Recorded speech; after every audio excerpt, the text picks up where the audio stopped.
they've come up with this legislation and stuff that violates the Constitution on many levels, and it's not right. And Virginians are showing their opinions on that by the Second Amendment sanctuary movement. And as soon as I heard about it, the sanctuary movement took off like wildfire in Virginia. And my opinion is that there's 12 other states that's going to be affected by this. That's in the woodwork. Not because of the outcome or anything, pretty much. That is going to be huge. But it's due to, the votes that came in last election. I'm in Kentucky, and our governor is blue now. That's not pretty much what we voted in because we wanted it. There's a lot of us that was mad at the governor before. I wasn't involved in that. I voted the right way, but there was a lot of people in Kentucky that was mad and fed up with that. So I think that's what happened mostly on that issue. But, all the states that's got Democrats as governors, the new ones, probably about 12, I believe, we've got it coming. In Kentucky, the Virginia thing, it blew up like wildfire, but Kentucky, I think, has been faster at moving, on that. As far as I know, there's like 4 or 5 different counties, different areas that have not done anything about the sanctuary movement. The rest have already passed it, scheduled a meeting. It's up for voting, for discussion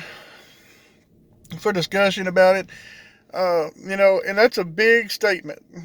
That's a huge statement because I don't see how they can say that the majority of the people in Virginia want gun control.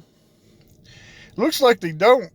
Use common sense. You can say whatever you want. You can say the sky is purple.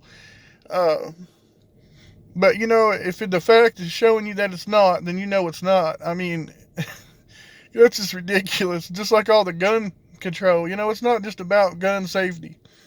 It's not about gun safety. But back on topic about the Second Amendment sanctuary movements.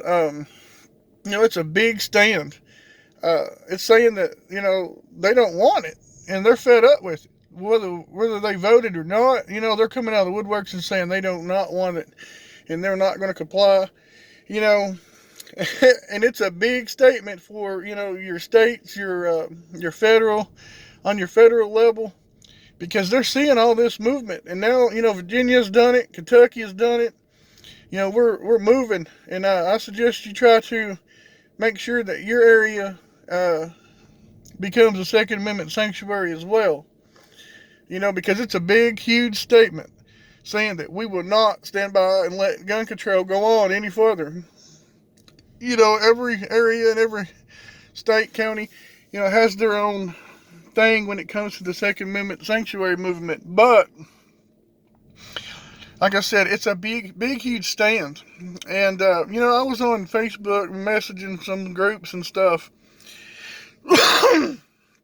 And this guy made a interesting comment, in our discussion. He acted like he was going to fight. I was like, no, I don't want to fight. We're on the same page. But he was bringing up something to my attention. And, I think it's true. Honestly, I did vote for Trump. The Trump was the first time I voted. And now I'm starting these videos and doing these video channels to get the word out that, we need to straighten up and fight for our freedoms in our country. We need to support our men and women in uniform. We need to stand up and defend it the way we see fit, and follow the Constitution. But back on that subject, he brought it to my attention about Trump. Trump has banned the bump stock by letting the ATF redefine it. And now they're redefining a lot of other stuff. And as far as I'm understanding with that situation, I think that Trump has done worse for us than Obama has. Between that and Him coming out and posting that, our assault on the Second Amendment is over just because he's elected. It hasn't. It increased. And, this is ridiculous that we have a Republican president who swore an oath to the Constitution, and then he was sitting there saying that he would violate the Constitution by take the guns first and forget due process. We'll go through it later. That is not the president that we need in office. That is not. And by him saying that, he does not uphold the Constitution. And, this is not a hate message, but I'm kind of ticked off right now because he brought that to my attention. Him saying that, which I already knew about it, and, I don't want to vote for him, but I think he was the best option for the country. But, I think it's a scam. It's an implant because he has done that. Now he's not even saying anything else about gun control, but he's letting ATF redefine whatever the hell he wants, whatever the hell they want to. Backing them up, letting them do that. And so it doesn't look good. It doesn't look bad on him. So he gets reelected. It's something we need to think about, guys. It's ridiculous. And, we think, oh, this is our only hope, and we're voting for this scumbag when he ain't no better than the other scumbags that we're trying to fight against. I mean, this is retarded. That we have to fight for this when we have a Republican president, and him sitting there promising that we would have constitutional carry throughout the country. We haven't seen that. My state has went constitutional carry, and what happens as soon as we got a Democrat governor in office? The first bill is on the books to repeal it, as well as your magazine bans, your assault weapons bans, your red flag laws. I mean, come on. If you're a Republican president that wants to support the Second Amendment is in the Constitution, you're going to sit there and violate numerous things in the Constitution to pass one damn law that has already shown that it's taken people's lives over this stupid law, because we are going to stand up and say, no, hell no, you're not taking our guns one way or another. This is retarded that we have to go through this. And he's not even saying anything about it. He's not defending it. I've not even heard one thing about Trump. I finally heard something about the NRA today. They finally come out the woodworks and posted something or paid for something or something. I don't know. I've heard something about it. But other than that, I ain't heard nothing from them screwbags either. I mean, I don't know. This is crazy. But it's something to think about when he's sitting there letting ATF redefine everything. And then he's not stopping all this gun stuff. He's not even talking about it. He's not even started talking about it or saying anything.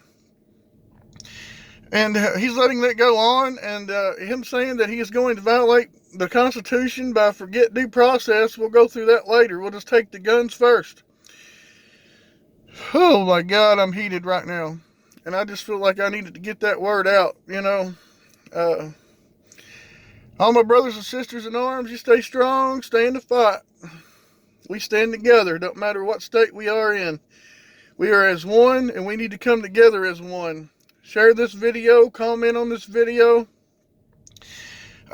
Share, guys. If that's all you do, that's a big help. Get the word out on anything that you see that you need to share. Please share it. Pass it along. Subscribe to our channels. We've got numerous people involved in different states going to Virginia. So, you need to stay strong, stay in the fight, support everybody as much as possible. Treat people the way you want to be treated. I'm seeing a lot of that come together. We're all coming together, and it's amazing, and it's what we're going to have to do to save our country. Anybody interested in joining militia groups, you can check out mymilitia.com. It's a website, but it's probably monitored by the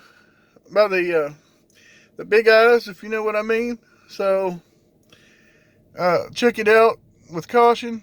But I've heard people reach out to me about joining groups, and I've not been in one for long, but I have joined, and I've joined because I wanted to stand up and fight, and I needed to have a bigger voice and somebody backing me up. I'm only one person. I'm doing what I can. So y'all need to stand up and do what you can to support our freedoms. It's not only about firearms. If one goes, they all go. You give them an inch, they'll take a mile. Ammo Wizard out.